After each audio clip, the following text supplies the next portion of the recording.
first back up for a second. I just introduced this concept of self-improvement.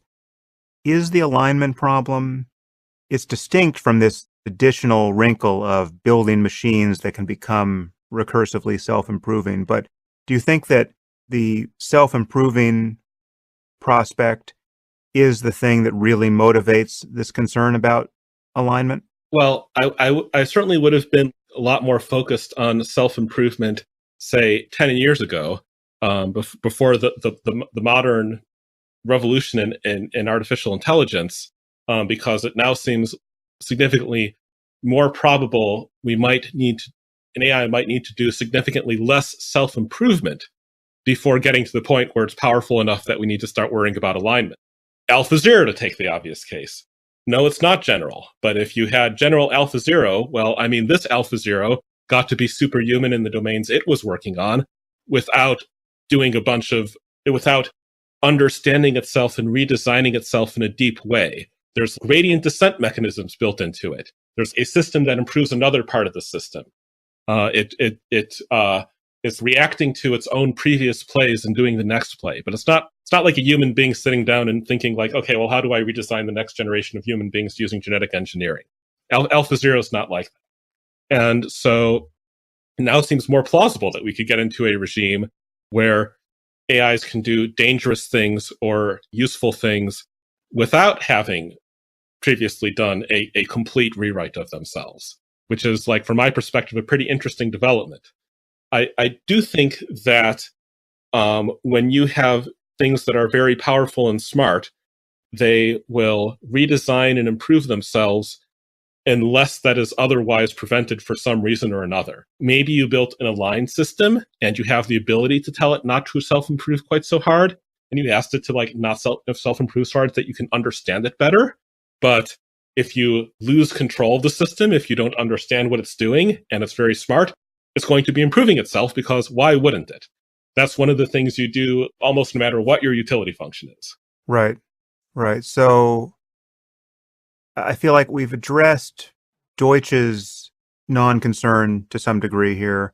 I don't think we've addressed Neil deGrasse Tyson so much, this intuition that you could just shut it down. This would be a good place to introduce this notion of the AI in a box thought experiment. Because this is something for which you are famous online, I'll just set you up here. The idea that, and this is a plausible research paradigm, obviously, and in fact, I would say a necessary one. Anyone who's building something that stands a chance of becoming super intelligent should be building it in a condition where it can't get out into the wild. It's not hooked up to the internet. It's not in our financial markets.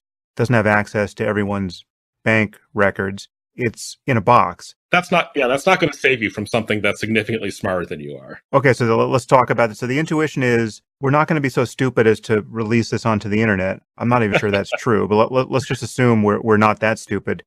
Neil deGrasse Tyson says, well, then I'll just take out a gun and shoot it or unplug it.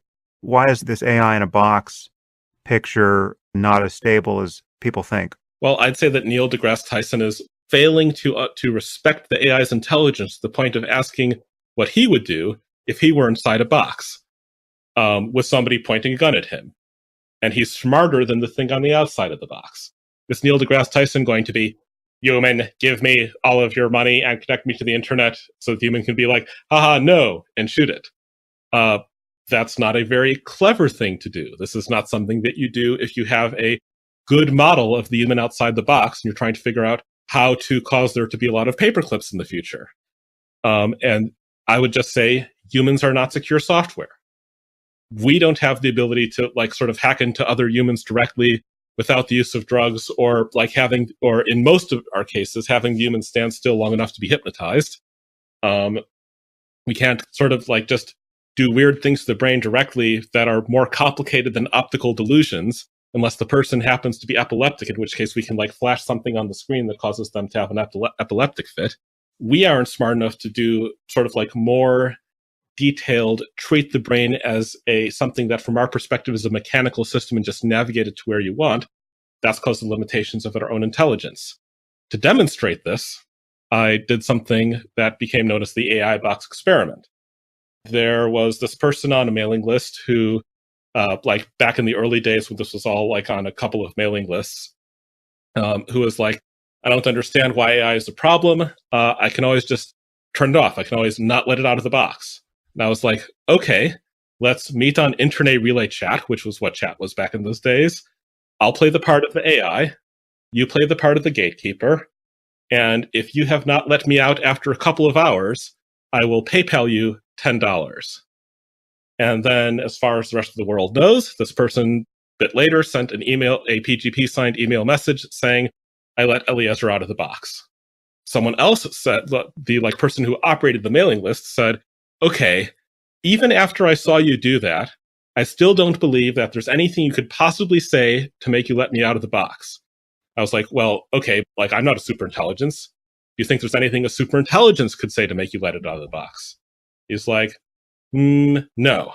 And I'm like, all right, let's meet on internet relay chat. If I can't convince you to I'll play the part of the AI. You play the part of the gatekeeper. If I can't convince you to let me out of the box, I'll PayPal you $20. And then that person sent a PGP signed email message saying, I let Eliezer out of the box. Right. Now, one of the conditions of this little meetup was that no one would ever say what went on in there. Why did I do that?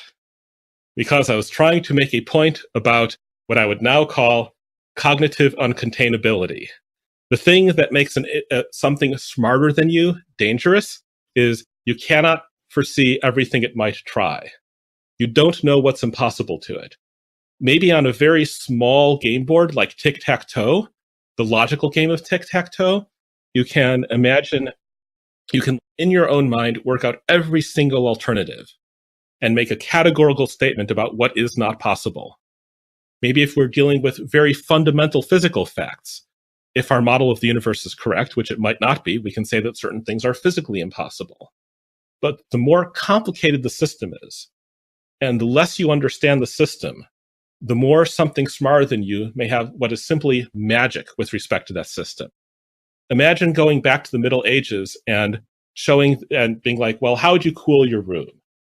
You could maybe show them a system with towels set up to evaporate water, and they might be able to understand how that is like sweat and it cools the room.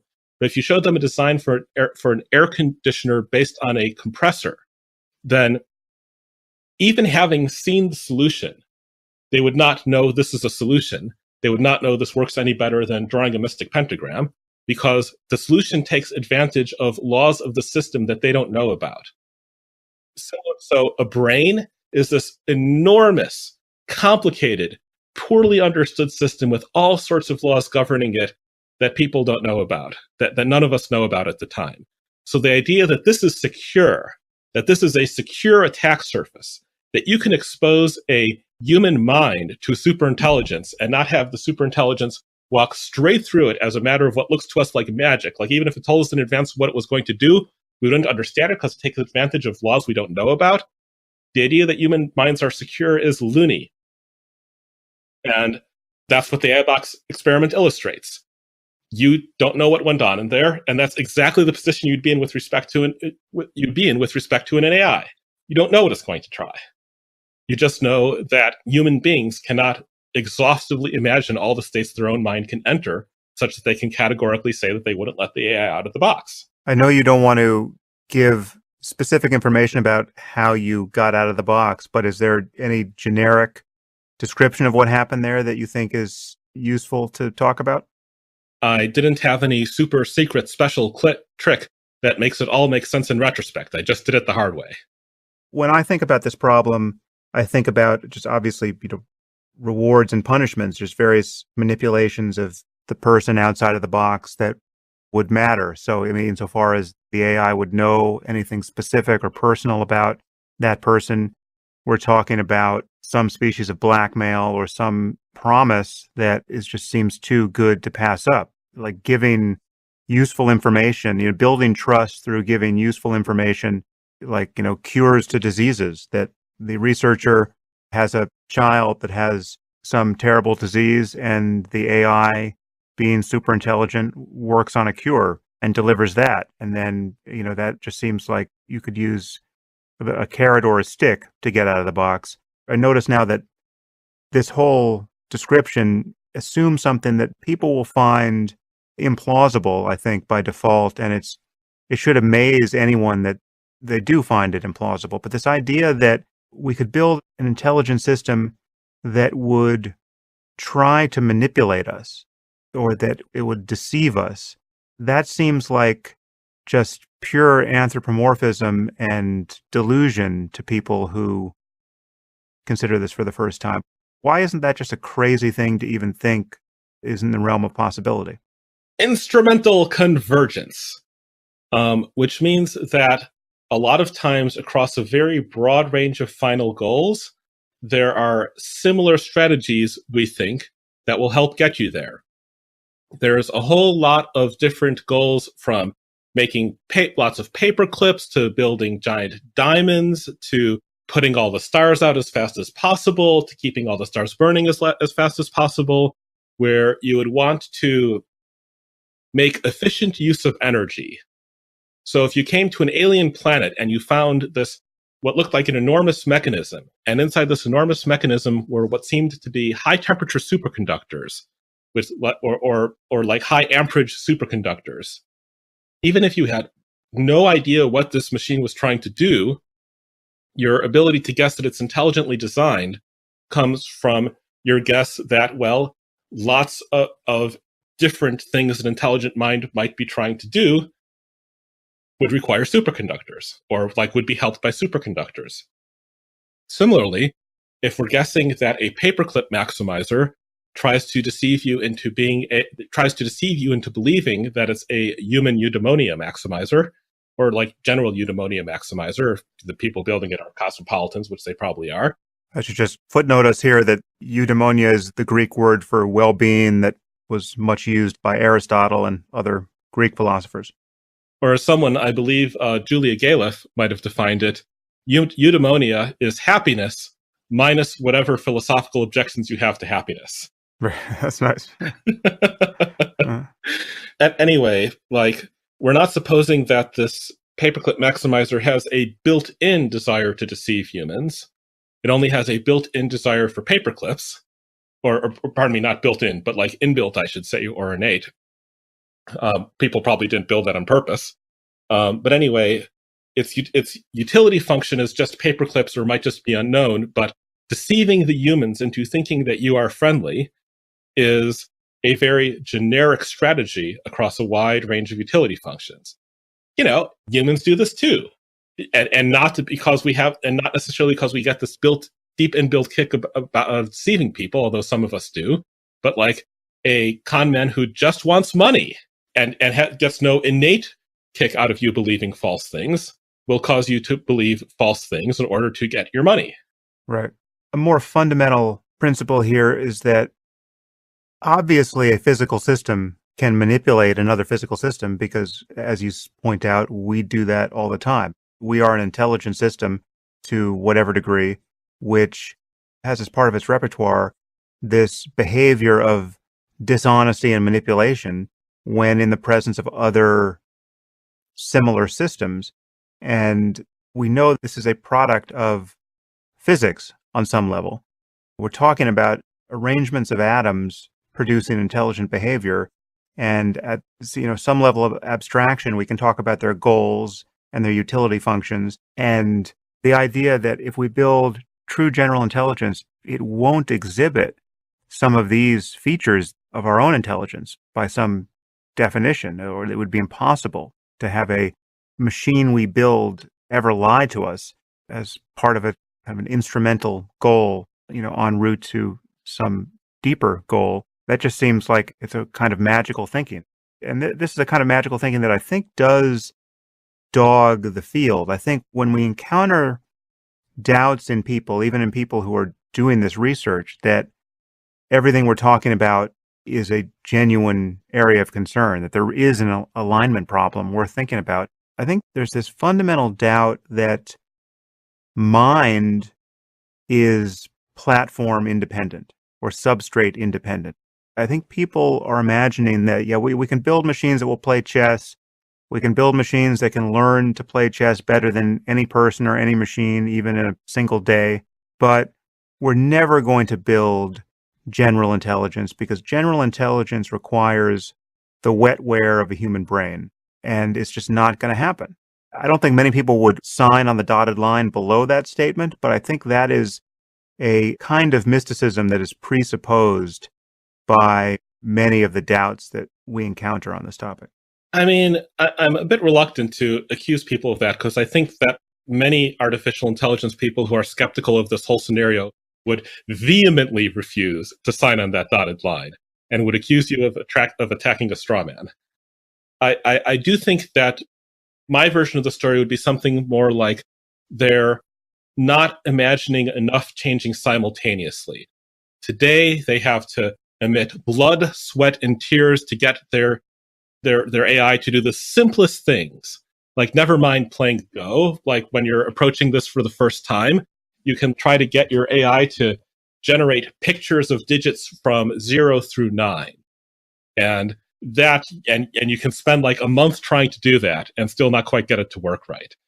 And I think they might be envisioning an AI that scales up and does more things and better things, but they're not envisioning that it now has the human trick of learning new domains without being prompted, without it being pre-programmed. You expose it to stuff, it looks at it, it figures out how it works.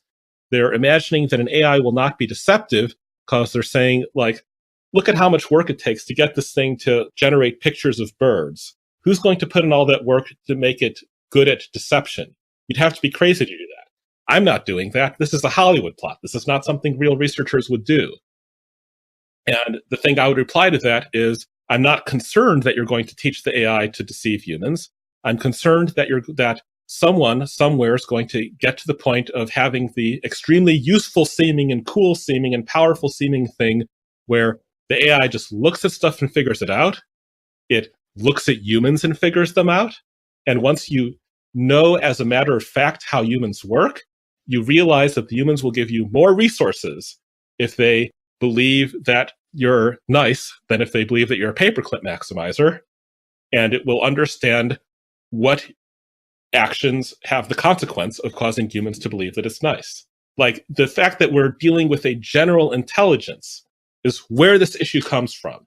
This does not arise from Go players or even Go and chess players or a system that bundles together 20 different things it can do as special cases. This is the special case of the system that is smart in a way that you are smart and that mice are not smart. Right. One thing I think we should do here is close the door to what is genuinely a cartoon fear that I think nobody is really talking about, which is the straw man counter-argument we often run into. It's the idea that everything we're saying is some version of the Hollywood scenario that suggests that AIs will become spontaneously malicious, that the thing that we're imagining might happen is some version of the Terminator scenario where, armies of malicious robots attack us. And that's not the actual concern. Obviously, there's some possible path that would lead to armies of malicious robots attacking us. But the concern isn't around spontaneous malevolence. It's, again, contained by this concept of alignment. I think that at this point, all of us, on all sides of this issue, are annoyed with the journalists who insist on putting a picture of the Terminator in every single article they publish on this topic. Yeah. Yeah. Right. So nobody on the sane alignment is necessary side of this argument is postulating that the CPUs are disobeying the laws of physics to spontaneously require a terminal desire to do unnice things to humans. Everything here is supposed to be cause and effect. And I should furthermore say that I think you could do just about anything with artificial intelligence if you knew how. You could put together any kind of mind, including minds with properties that strike you as very absurd. You could build a mind that would not deceive you. You could build a mind that maximizes the flourishing of a happy intergalactic civilization. You could build a mind that maximizes paperclips on purpose. You could build a mind that thought that 51 was a prime number, but otherwise had no other defect of its intelligence. if you knew what you were doing way, way better than we know what we're doing now. I'm not concerned that alignment is impossible. I'm concerned that it's difficult. I'm concerned that it takes time. I'm concerned that it's easy to screw up. I'm concerned that for a threshold level of intelligence where it can do good things or bad things on a like very large scale, it takes an additional 2 years to build the version of the AI that is aligned, rather than the sort that you don't really understand, and you think it's doing one thing, maybe it's doing another thing. You don't really understand what all those weird nuts are doing in there. You just like sort of observe its surface behavior. I'm concerned that the sloppy version can be built 2 years earlier, and that there is no non-sloppy version to defend us from it. That's what I'm worried about, not about it being impossible. Right. So yeah, so you bring up a few things there. One is that it's almost by definition easier to build the unsafe version than the safe version. I mean, given in the space of all possible super intelligent AIs, more will be unsafe or unaligned with our interests than will be aligned, given that we're in some kind of arms race, right, where the incentives are not structured so that everyone is being maximally judicious, maximally transparent in moving forward. One can assume that we're running the risk here of building dangerous AI because it's easier than building safe AI. Collectively. Yeah. Like if people who slow down and do things right finish their work 2 years after the universe has been destroyed, that's an issue. Right. So again, just to kind of reclaim people's lingering doubts here, why can't Asimov's 3 laws help us here? I mean, is that worth talking about? Not very much. I mean, people in artificial intelligence have understood why that does not work for like years and years before this debate ever hit the public and sort of agreed on it. Those are plot devices. If they worked, Asimov would have had no stories. It was a great innovation in science fiction because it treated artificial intelligences as lawful systems with rules that govern them at all, as opposed to AI as pathos, which is like, look at these poor things that are being mistreated, or AI as menace, oh no, they're going to take over the world. Asimov was the first person to really write and popularize AIs as devices. Things go wrong with them because there are rules, and this was a great innovation. But the 3 laws, I mean, they're deontology, and decision theory requires quantitative weights on your goals. If you just do the 3 laws as written, a robot never gets around to obeying any of your orders because there's always some tiny probability that what it's doing will through an action lead a human to harm. So it never gets around to actually obeying your orders. Right. So just to unpack what you just said there. So the first law is never harm a human being. The second law is follow human orders. But given that any order that a human would give you runs some risk of harming a human being, there's no order that could be followed. Well, the first law is do not harm a human, nor through inaction allow a human to come to harm. Even as an English sentence, a whole lot more questionable. I mean, mostly I think this is like looking at the wrong part of the problem as being difficult. The problem is not that you need to come up with a clever English sentence that implies doing the nice thing. The way I sometimes put it is that I think that almost all of the difficulty of the alignment problem is contained in aligning an AI on the task, make 2 strawberries identical down to the cellular but not molecular level, where I give this particular task because it is difficult enough to force the AI to invent new technology. It has to invent its own biotechnology to make 2 identical strawberries down to the cellular level. It has to be like quite sophisticated biotechnology, but at the same time, very, very clearly something that's physically possible. This does not sound like a deep moral question. It does not sound like a trolley problem. It does not sound like it gets into deep issues of human flourishing. But I think that most of the difficulty is already contained in put 2 identical strawberries on a plate without destroying the whole damn universe.